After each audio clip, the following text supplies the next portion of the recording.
Hello everybody, Clayton here at eTrailer.com. Here at eTrailer.com, we install, test, and review a lot of different products to help you as a customer make a more educated decision before your purchase. Today we're going to be working on a 2015 Chevy Equinox. We're going to be taking a look at, and I'll be walking you through how to install Roadmaster's diode wiring kit. Our diode wiring is going to be one of the key components in our flat towing setup. Our components consist of our base plate, our diode wiring, our supplemental braking system, our tow bar, our safety cables, our fuse bypass, and our stoplight switch. Our diode wiring allows us to get all of our necessary lighting functions to the back of our towed vehicle. This is going to allow us to travel safely. Now, one of the really nice things about the diode wiring is you're not going to have magnetic lights or anything kind of hanging off the back of your car. It's all contained in our factory taillight housing. So that looks really nice. You wouldn't even know it's there if you didn't know. Our diodes get tapped into our factory taillight wiring to get us our stop and turn signals and our running light signals. Now, the diodes are pretty cool because they will prevent backfeed from any electrical currents. As far as our installation is concerned, it's really not too bad. The hardest part is going to be running our wire from the front of our vehicle to the back. In conclusion, this is definitely an option I would go with if I was flat towing my Equinox. The diodes are just a whole lot easier to live with and they look really nice. With that being said, I'll walk you through how to get them installed now. To start our installation, we want to grab our wiring. We're going to tie some off here at the front. We're going to run it front to back. I'm going to go ahead and do it and then show you the route we took. Then our wire runs down behind our air dam, around our little mount here. It then comes up the side of our frame rail. I just zip tied it to factory wiring. Now you do want to make sure to stay out of the way of anything hot or moving. So that goes right up this way. And then is right up here. And again, I zip tied it to this factory wiring up here to keep it out of the way. Then brought it down our factory lines. Now you'll notice this loop right here. And if you are doing a braking system, which you are required to do by law, but if you're doing like a stay and play duo, or in our case, if you are doing an Invisibrake, we will have to make connections to our diode wiring. So I zip tied off a little loop here to make it a little bit easier to connect. Now I followed our factory lines all the way back this way, zip tying it every few inches, and then right back here comes beside of our gas tank, and then up along our frame rail with some factory wiring, like so, keeping it out of the way of anything hot or moving. And then I brought it down right next to our exhaust here, and then we'll be ready to get pulled up to our taillight. Now I want to separate our green wire from our yellow, our brown, and our white. Now in the process of pulling those apart, it actually pulled off some of the insulation on our green wire. As you can see, we have exposed green wire here, so we'll actually have to cut it here. You just want to be careful at home when you're doing this to make sure that this doesn't happen to you. Now moving to our taillight assembly, we will need to open our rear hatch. We're going to be removing these two covers here. We're going to be using the small pick tool. You can use a pick tool, small flat bladed screwdriver, or anything you really have to get underneath this little flat edge. So we'll just pull this off, set it off to the side. And we just want to grab a Phillips head screwdriver. We'll undo two screws located behind those covers. And then you will want to repeat the same process on the passenger side. Now our tail lamp assembly is loose and we're ready to remove it. We want to grab a trim panel tool and just kind of slide it behind here, kind of pry out. With that first clip loose, we can remove our tail lamp assembly like so. We're going to have a plug right here. There's going to be a button on the bottom. We're just going to push in on that and pull out, just like so. I'm going to be pushing down on that button right there. And have a little bit of tape right here. We're just going to trim that. You want to be careful not to cut the wires while you're doing so. We're now ready to get our wiring pulled up. I'm going to be using an airline tube, but you can use a coat hanger or even a string with a nut. There's quite a bit of room on the bottom. So really anything you have to be able to get that wiring pulled up is going to do just fine. We're going to push our airline tube down. And then once we see it come out the bottom, we can go ahead and grab a hold of it. Now we're just going to want to tape our wiring to our airline tube and get it pulled up.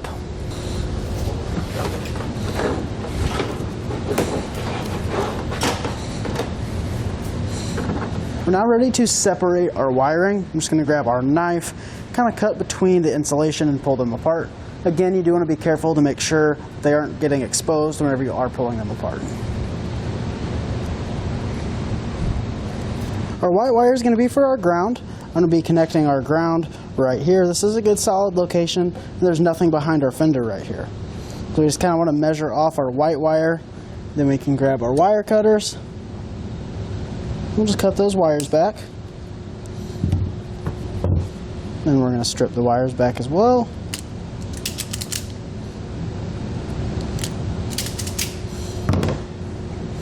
Give them a twist. Add our ring terminal. We're going to crimp that down.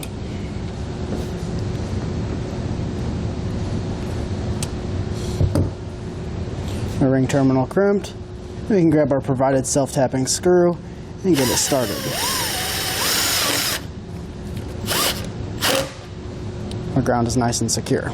After testing our wires, our yellow wire with the black stripe is going to be our turn and brake signal, and our brown wire is going to be our taillight signal.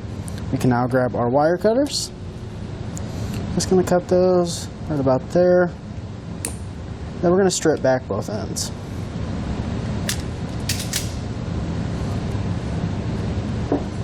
Now is a good time to kind of untangle them, make them a little bit easier to work with, just like that.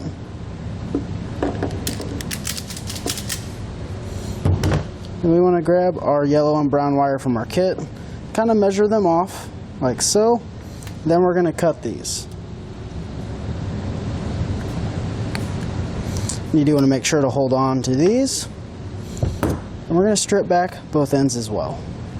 I'm going to twist these together, or twist them and get that nice and tight. And we're actually going to double it over just to make a better connection in our spade connector. We'll press that on and we'll crimp it down. Give it a little tug and make sure it's nice and secure. We'll repeat that same process for our brown wire. We're going to be doing something a little bit different with our brown wire here. I'm going to strip it back a little bit farther. We want to grab our extra brown wire that we trimmed off. We're actually going to twist these together. And our other wire is going to be used as a jumper wire to get our running light signal to the passenger side. So with that twisted together like so, we're going to grab our wire cutters. We're just going to cut it back a little bit. We're going to give that another little pinch on the end. Then we want to grab our diode with the yellow spade connector. We're going to push the yellow one on and then crimp it down. We want to drop our extra brown wire back down through our hole, and then we'll grab it from the bottom.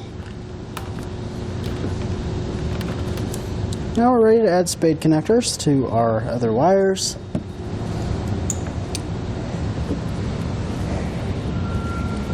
We are now ready to plug in our diodes. Our out signal is going to have 1, and that is going to go directly to our plug. We'll start with our stop and turn. We're going to plug all of our yellow wires into here.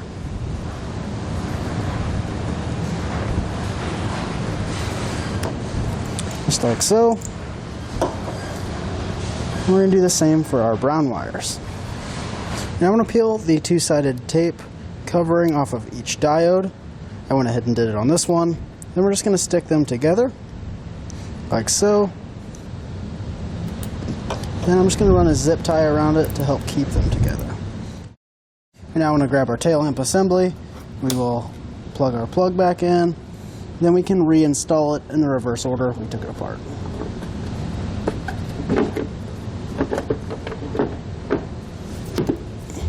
Just like so. We can reinstall our 2 screws.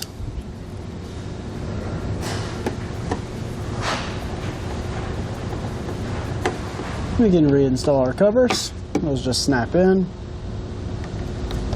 Now ready to move underneath and run our wiring. Now I just want to run our wiring from our driver's side over to our passenger side. Wires come to right here, and I zip tied our brown wire back to the harness, and then ran it around this way, then zip tied it to our factory bumper mount. And there's another hole in our unibody right here where I zip tied it, and then it runs straight across our hitch. Then I did the same thing on the other side, zip tie right here, and zip tie right here on our bumper bracket. And then I was actually able to push our wiring up through the bottom and then pull it out of the top just like we did on the other side. We are going to need to extend our brown and our green wire. We found some similar gauge green wire. We'll strip that back and add a heat shrink butt connector. If you don't have heat shrink butt connectors, you can find those here at eTrailer.com. I do suggest picking some up just because usually wiring is a little short. Rather be safe than sorry. So we'll grab our other end, strip that back as well, and we'll add that to the other end of our butt connector. We went ahead and extended our brown wire with our extra yellow. You're just going to follow the same process. Now we're ready to heat shrink our butt connectors.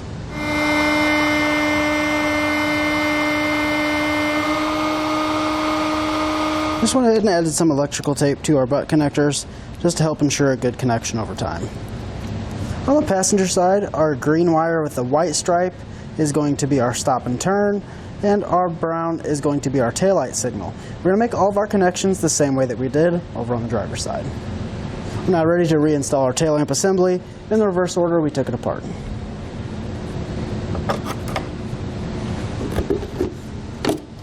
With everything reinstalled, we're ready to hook it up and test it out. We're going to start with our taillight signal. Then we'll do our left turn, our brake lights, and our right turn. As far as our diodes are concerned, the install is complete. However, we do have some more flat towing components to install, so we are going to leave our fascia off. I do recommend doing that if you're doing it at home. It makes it a whole lot easier to do without having to work around our front bumper. If you are doing a portable braking system, now would be a good time to install your breakaway switch, and then you're good to put your front fascia back on. And with everything tested out and hooked it up to our RV, we're ready to hit the road. That's going to do it for our look at and the installation of Roadmaster's diode wiring kit on our 2015 Chevy Equinox.